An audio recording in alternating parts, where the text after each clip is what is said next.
This video will be a brief and basic introduction to Franz Kafka's long short story, The Metamorphosis. It is basically spoiler-free.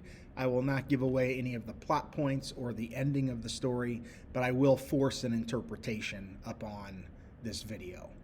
So the first sentence of The Metamorphosis, and of course it's a translation, so your version may differ slightly from mine, but the first sentence in my version of the book is, when Gregor Samsa woke up one morning from unsettling dreams, he found himself changed in his bed into a monstrous vermin. Many readers, young readers I would say, take this to mean that Gregor has literally transformed into oftentimes a cockroach or a beetle or some disgusting kind of insect, some dirty kind of insect. But notice that the word vermin is used, and vermin does not necessarily suggest anything specific. And in fact, Kafka insisted upon the word vermin being used. You might have a translation, I have seen translations that use the word insect, and I would ditch that translation and find a different version of the book that uses the word vermin instead. Because I think that if we look at Samsa as an insect, we are immediately thrown off from the actual meaning of this book and what we can learn from it. Another reason why I would argue that interpreting this metamorphosis as a metamorphosis into an insect would be that Kafka also insisted that an insect not appear on the cover of the original version that he published in 1912, I believe. So you'll often see depictions like on the left where there is a bug. That's more common than the depiction that we see on the right, but the depiction on the right is more in line with what Kafka wanted. I would instead argue that the transformation is more of a nervous breakdown. Samsa has a mental illness. He is suffering from anxiety. He is suffering from depression. He might be suffering from schizophrenia. He definitely has been physically abused by his father in this story. There's social stigma and anti-Semitism because he is Jewish. He might have some type of disability, especially if we consider mental illness, which I would, a disability. He is suffering from loneliness. So all of these things are the reason why, in my opinion, and in many people's opinion, Gregor wakes up and feels like he has transformed into an insect. But what's really happened here is that he has had a nervous breakdown. Really, there's only one main character in the Metamorphosis, and that is Gregor himself. He probably occupies, I would say, 60 or 70% of the book, perhaps even more than that. His sister Greta is definitely the second most major character in the book, and then after that it really falls off.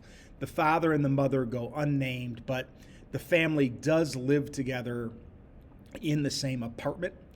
They have a charwoman, which is an old term for housekeeper. There's an office manager that visits Gregor at the very beginning of the story and then drops out completely. And then for financial reasons, the family must take in boarders, and they appear toward the middle end of the novel and do not really play a very important role at all. I think that the narration of the Metamorphosis is one of the most important narrations to understand in the history of Western literature, because we have third-person limited narration. Everything we know in this story comes from Gregor, not directly, but through this third-person limited narration. We do not get the perspectives of the sister. We do not get the perspectives of the mother.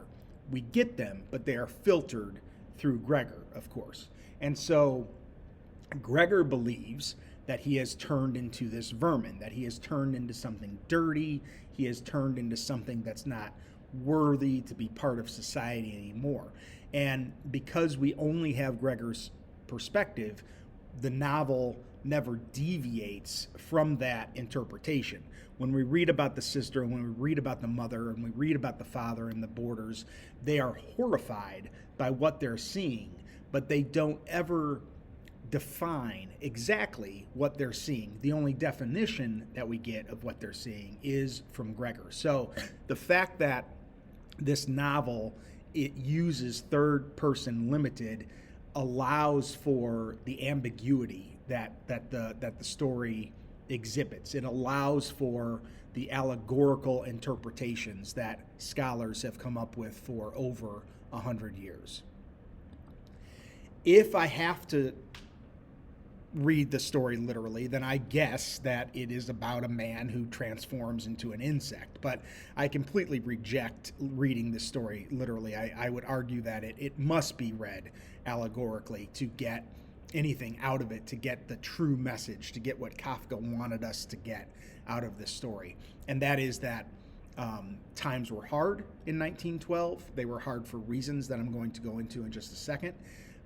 And that he is suffering from anxiety, he is suffering from a nervous breakdown because of the societal pressures that Gregor undergoes. I think the setting is important. So the actual setting for Franz Kafka, not for the story, but the story was printed or was written in 1912, was published in 1912. And it's important to realize that Kafka was middle class at a time when the middle class had very few rights.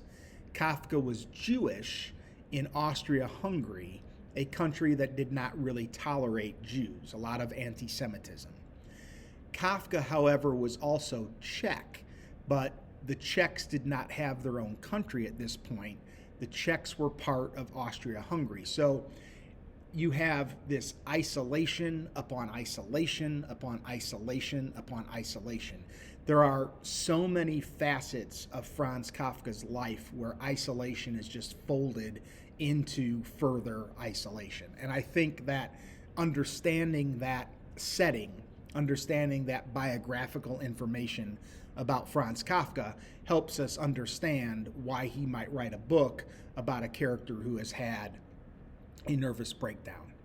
I wanted to show you a map of Europe prior to World War I and then after World War I. And we can see here that on the map on the left, Austria-Hungary and Germany take up all of Central Europe. And then after the Versailles Treaty, which finalized World War I, you can see that a lot of Germany has been, especially in the south and in the east, has been taken away and wrapped into Poland and Luxembourg and other countries like that. But more importantly, Austria-Hungary has been broken up into several countries, one of them, of course, being Czechoslovakia. You can see it, it's a sliver of yellow there that goes into the eastern portion of Germany. So again, I would argue that this book is mostly about a person who has had a nervous breakdown. I think that there is a lot of evidence that is a viable interpretation. I think that there's even more evidence that reading the story literally would be an incorrect way to go about reading this story. And finally, I have some video resources for the Metamorphosis.